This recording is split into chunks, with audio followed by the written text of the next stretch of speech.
Hey guys, it's Bro You Whack, and welcome back to another Top 5 video. All the OGs remember my classic Top 5 series back in the day where we literally looked at everything in Overwatch. But with the release of the second Overwatch 2 beta, every single hero, with the exception of one, got a brand new classic skin. And while the new classic skins don't transform the hero completely, it's enough to where people can have their favorite, and also enough to where we can bring back the Top 5 series for just a couple episodes. So today, we're going to be looking at the top 5 best Overwatch 2 classic skins, and then next Friday, we're going to be looking at the worst classic skins. But if you're looking for new series content, don't worry, baby, because we're going to have plenty of that when Overwatch 2 drops. But on the Florida Mayhem's channel, we are starting this new series where we're looking at the best moments in the Florida Mayhem season starring your boy. In fact, here's a little sneak peek. Hey guys, I'm Bro You Whack. So if you want to check that video out, it'll be popping in the top right-hand corner. But hot gamer boys and e-girls everywhere. Without further ado, let's finally look at the top 5 best classic skins in Overwatch 2, but also, if you could, comment down below what your favorite skin is to come out of this beta.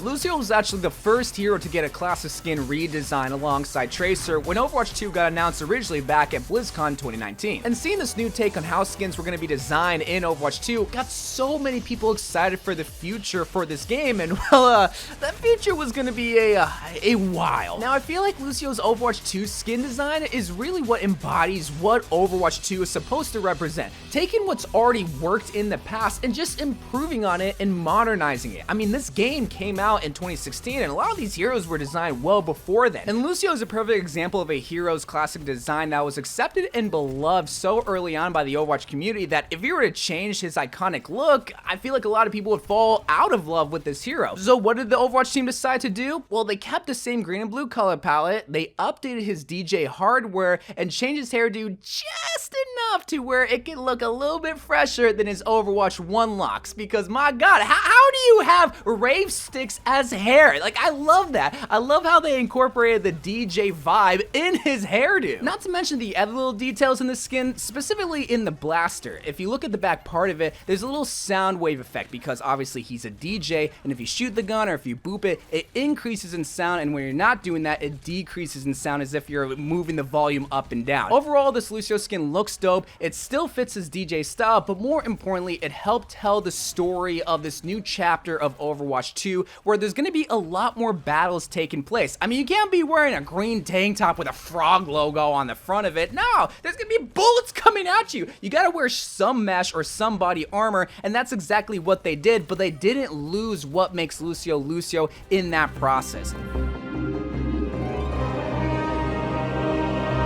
This one might be a little bit controversial.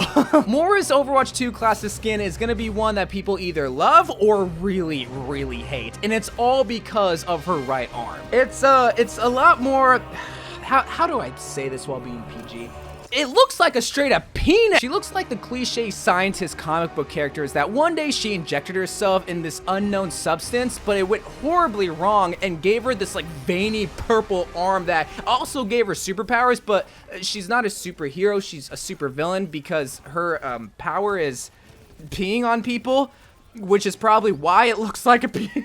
That's why I love that design choice for the skin, because it's so different to her Overwatch 1 look, and something that I wish they did more often to these heroes. Yeah, you don't want to change it too much where they're unrecognizable, but I feel like in this particular case, it fits that mad scientist look for whatever reason. Without the veiny purple arm, I mean, her clothes are still similar to what she wore in Overwatch 1 with the science trench coat. Her hairdo, which is very similar to Tilda Swinton's hairdo, just has a little bit of age with gray showing on her side, and her equipment maybe has a few more tubes here and there, but it's nothing that's too drastically different. But it's that purple arm that just pops out. It's like, yes, this is more. I'm a mad scientist, and I'm a part of talent, and I'm here to piss on you. I can't, man.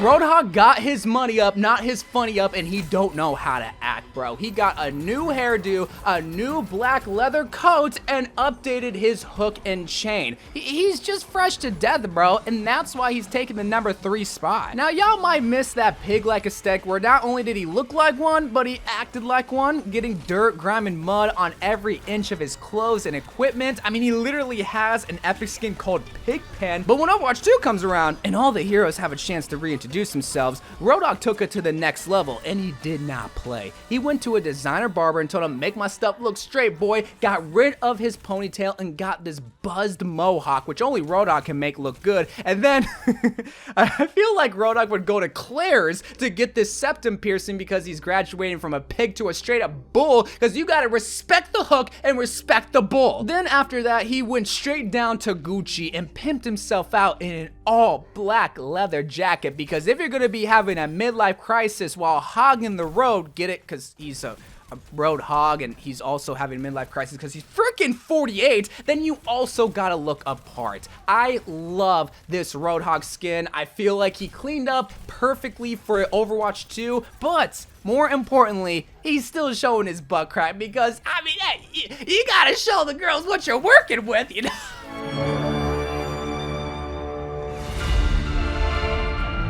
Now this one might be controversial because WIDOWMAKER's Overwatch 2 skin got rid of the iconic side boob. No! And because of this design choice, the sexiest hero award no longer goes to WIDOWMAKER, but rather Bob. And that's simply why WIDOWMAKER's skin doesn't get the #1 spot. But all jokes aside though, because WIDOWMAKER has this sexy and elegant silhouette, she's gonna look good in any sort of skin. And while this one definitely is a lot more heavy duty where there's more armor plates covering her body, she's still gonna look good in it. I mean, she's literally designed after a supermodel, and the whole point of them are to make clothes look good. So maybe that's why I have an appreciation for the skin. But the other thing that I also love is that they took her long flowing ponytail that goes all the way down her back and braided it. It's one of those design choices that's kind of similar like MOIRA's right arm, where that's the first thing you notice, unless you're horny and you see she no longer has side boob. But I also love that choice of hair because it's a breath of fresh air when it comes to women hairstyles in video games. I mean, just off the top of my head, I can't really think of anybody that has a braided hairstyle that isn't like a cliche cowgirl. But one other detail that I also like is that if you look behind her eyes, there are spider legs coming out from her helmet. They don't feed into that spider design enough, so whenever they do, I notice it and I love it because it's so cool. Spiders are really dope. But she's only taking the #2 spot, which means somebody else is claiming the #1 best Overwatch 2 classic skin. And the hero with the best Overwatch 2 classic skin is gonna be none other than Echo's Overwatch 2 skin!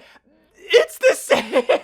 No, it's gonna be D.Va's Overwatch 2 classic skin. You notice with a lot of the skins on this list, I chose skins that looked way different compared to how they looked in Overwatch 1, but not only that, made them look way better. And I feel like D.Va not only looks drastically different, but looks the best out of all the Overwatch 2 classic skins. And it's surprising because her Overwatch 1 skin is the most iconic out of all the heroes. I mean, everybody knows of the blue jumpsuit with the pink bunny on the chest, the ads on the side, and of course the cute little bunny blaster. Everybody has cosplays as that skin at one point in their life. Your mom cosplays at it, your sister cosplayed at it, your dad, your dog, everybody in your family has done this skin. So to suggest to change the skin design would just be blasphemy, but they decided to do it anyway. And what did they do? Well, they gave her a brand new ponytail, a headset from probably a new sponsorship he got over the off season, and while the bunny blaster is still looking like the first one, she has this like JDM broken heart keychain but taking the form of the bunny logo. And you can't forget about the jumpsuit with a whole new design to it, with a fresh coat of paint, new sponsorships, and her last name song being slapped on the top left of her chest, just like the Overwatch League jerseys. D.Va's Overwatch 2 classic skin really shows how much she's grown up since Overwatch 1 first released, and you can see it in a lot of these hero skins. And there's just something special seeing this new era of Overwatch 2